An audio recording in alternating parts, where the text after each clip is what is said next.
70-এর দশকে এসে আমি জামাতের রুকন হয়েছি।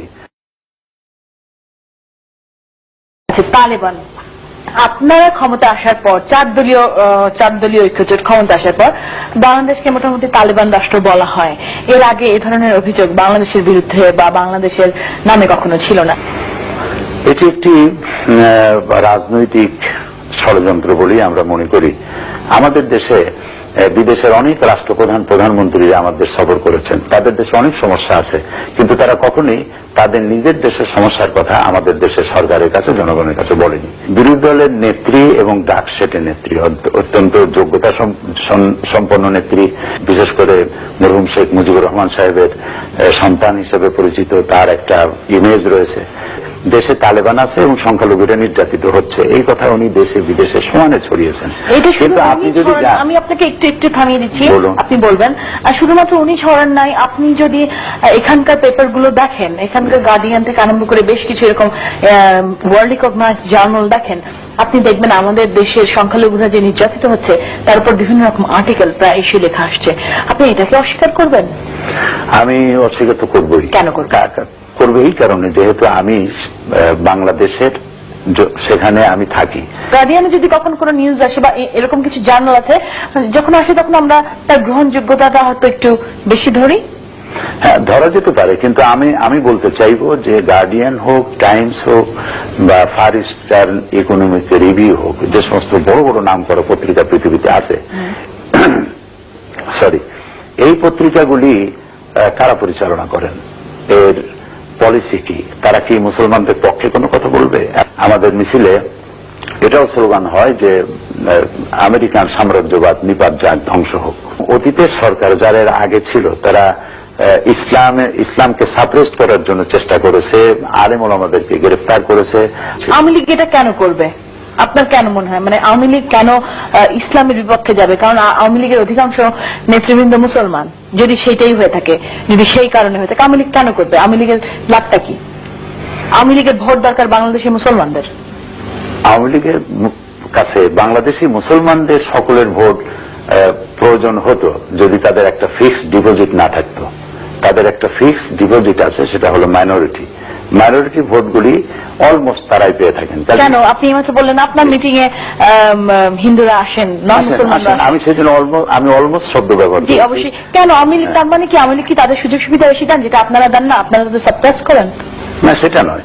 আমি আল্লাহকে বিশ্বাস করি, আল্লাহ বিশ্বাস করি, ইসলাম ধর্মকে বিশ্বাস করি। আমি যিনি নন মুসলিম তাকে অস্বীকার করবো, তাকে অবিশ্বাস করবো, তাকে যে আওয়ামী লীগ সবসময় সংখ্যালঘুদের ভোট পায়, এই ব্যাপারটা আমরা ক্লিয়ার না, যেখানে আপনারা পান না বা বিএনপি পায় না। এটা খুব দুঃখজনক না? কেন আপনারা ইসলামকে আমরা শ্রেষ্ঠ ধর্ম বলছি, আপনি মানবাধিকার আইনের প্রতি পূর্ণ আপনার আস্থা রয়েছে, আপনার মিটিং মিছিলে সংখ্যালঘুরা আসছেন, সেখানে কেন আওয়ামী লীগ কেন ভোট পাবে? না, আওয়ামী লীগ তাদেরকে, যেহেতু সে সেকুলারিজম করে, সে ধর্মনিরপেক্ষ তার কথা বলে, এবং আওয়ামী লীগ একটা বিশেষ দেশের প্রতি আকৃষ্ট, আর ওই সংখ্যালঘুরাও একটা বিশেষ দেশের প্রতি আকৃষ্ট। সেই জন্য মিলটা হচ্ছে না, এটা মিলটা তাদের সেই সাংঘাতিক। আর যদি ভারত ঘেঁষা প্রো ইন্ডিয়ান অথবা ভারতের দালাল যদি বলা হয়, আপনি আমার কাছে প্রমাণ চান, আমি প্রমাণ দিই। আচ্ছা, আপনার আওয়ামী লীগকে কেন বলছেন ভারতীয় অনুচর? আমি অনুচরও বলবো না, দালালও বলবো না, আমি বলবো ভারতের প্রতি, নিজের দেশের চাইতে ভারতের প্রতি একটু বেশি কমিটেড, একটু বেশি আকৃষ্ট। সেটা ওই ব্যাখ্যা ওনারাই ভালো দিতে পারবেন। আমি মুক্তিযুদ্ধের সময় ভারত আমাদের সাহায্য করেছিল বলে? মুক্তিযুদ্ধের সময় ভারত একটা আড়তদারি ব্যবসা করেছে, ভারত সহযোগিতা করছিল, একটা স্বার্থ ছিল তার সামনে, সেই স্বার্থটা অবশ্যই। কিন্তু এই যে ভারত যে সহযোগিতা করেছে, এর জন্য কি ভারতের প্রতি আপনারা কৃতজ্ঞতা প্রকাশ করবেন না? আমি কৃতজ্ঞতা প্রকাশ করতাম বা আমরা করতাম যদি আমার দেশের সন্তানেরা যুদ্ধে অংশ না নিত, পুরোপুরি তার উপরে নির্ভর করতো। পুরোপুরি তার উপর নির্ভর করে না, আমার দেশের সন্তানেরা খাইয়ে না খাইয়া যুদ্ধ করেছে এবং যুদ্ধে বিজয় ছিনিয়ে এনেছে। আপাতত আপনারা বিএনপির সঙ্গে রয়েছেন এবং অত্যন্ত শক্ত এবং সুবিধাজনক স্থানে রয়েছেন। নিয়ার ফিউচারে আপনাদের কবে আমরা আওয়ামী লীগের সঙ্গে দেখবো? না, এরকম কোন সম্ভাবনা আপাতত নাই, এবং ভবিষ্যতে এরকম সম্ভাবনা আসবে বলে আমি মনে করছি না। ঠিক আছে, তার মানে আমরা আশা করতে পারছি যে আওয়ামী লীগ এবং জামাত একসাথে কাজ করবে না। আওয়ামী লীগের সাথে আমাদের সম্পর্কটা যে ছিল সেটা কিসের, সেটা দেখতে হবে। সেটা হচ্ছে কেয়ারটেকার কনসেপশন। আমরা স্বৈরাচারকে সরাবার জন্য ঐক্যবদ্ধ হয়েছিলাম তখন। সেটা হচ্ছে সম্প্রতিকালে আমরা বিরোধী দলীয় নেত্রীর সঙ্গে কথা বলছিলাম তো ইরাক যুদ্ধের সময়, এবং তিনি আপনাদের বিরুদ্ধে বা বর্তমান সরকারের বিরুদ্ধে একটি অভিযোগ করলো। সেটি হচ্ছে যে যুদ্ধ শুরু হওয়ার পর যে সংসদ অধিবেশনটি বসেছিল তাতে শোক প্রস্তাব উত্থাপন করে যারা মারা গেছেন তাদের আত্মার মাগফিরাত কামনা করবার জন্য দোয়া করার অনুরোধ জানানো হয়েছিল আপনাকে, কিন্তু এ ব্যাপারে আপনারা বাস্তবায়িত করেননি কেন? মূল বিষয়টা হলো পার্লামেন্টে এই প্রস্তাবটা তারা যখন করলেন এটি ছিল একটি রাজনৈতিক প্রস্তাব। এটি যদিও দেখা যাচ্ছে যে আল্লাহর কাছে দোয়া করতে বলা হয়েছে, কিন্তু মূল ছিল রাজনৈতিক বিষয়। আমি পরবর্তী সময় এই বিষয়ের কৈফিয়ত আমি পার্লামেন্টে দিয়েছি, আমি মোনাজাত করেছি। সেই মোনাজাতে ইরাকের নাম নেইনি, কিন্তু একথা বলেছি যে আল্লাহ তাআলা মুসলমানেরা পৃথিবীর যত দেশে যত জায়গায় তারা মজলুম অবস্থায় আছে, অত্যাচারিত অবস্থায় আছে, আল্লাহ তাআলা তুমি দয়া করে তাদের সাহায্য করো। আপনি সিলেটের একটি জনসভায় ক্লেম করেছেন বা সবসময় ক্লেম করেন ছাত্র শিবিরের ছেলেরা সর্বকালের সর্বশ্রেষ্ঠ সন্তান।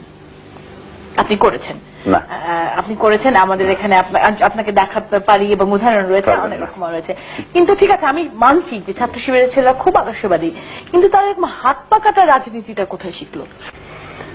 আপনি বলেন যে হাত পা কাটা সহজ না? মানুষটা যে জিনিসটা দিয়ে হাত পা কাটবে ওইটা পেটের মধ্যে চালাই দিলেই তো তাড়াতাড়ি মরে যায়। হাত পা কাটার ঝুঁকি নেবে কেন?